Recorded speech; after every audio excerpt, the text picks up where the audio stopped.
The Montreal police tear-gassed a 1-year-old infant and their 5-year-old sister. The police were so violent that the 5-year-old got home, vomited, and is now afraid to attend anything in a group. This photo was taken by my friend William Wilson, who documented the moment where more than 100 protesters were assaulted by police brutally and violently without provocation. This fantastic article was written by Charlotte Lepage, who shows all of the mainstream media how you can friggin' write about police violence while being really neutral. You know who she puts up front? The people who were assaulted. She puts the quotes from them up front, and she does retain the quotes from the police in order to keep neutrality. Police should still have a right to comment, and journalists have a duty to say, well, we did talk to the other side. Lydia Fournier and I contacted the police ourselves for our story. It's 2025, we can look at video footage and stuff like that and actually say, well, actually, it looks like the police assaulted these people first. I suspect that it was probably very difficult for Charlotte to even get this story published because it,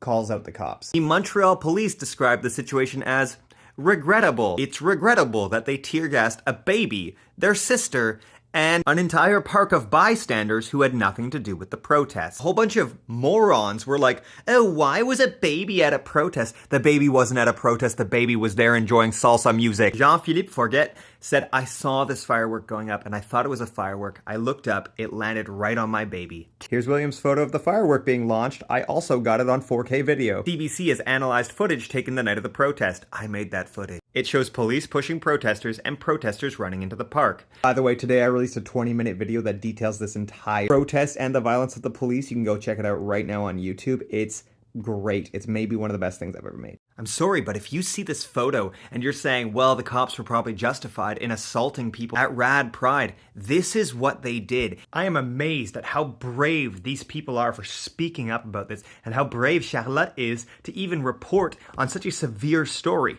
He talked about getting their bearings, getting angry at protesters, but then he says he thinks he reacted too strongly. Of course he did. He just got tear-gassed and is watching his child rub tear gas out of his eyes. There's no problem with yelling at a protester. It's not your fault, bro. You were feeling overwhelmed. Actually, we ended up getting hurt by the police. I don't know how dangerous the march was, but the protesters were definitely not the ones that were attacking us. This is a fantastic article that shows the exact way that places like the CBC and Radio-Canada, Journal de Montréal, La Presse, all of them, they need to start writing like this. Accurate, straight to the point, and no useless political language. Great job, Charlotte Lepage.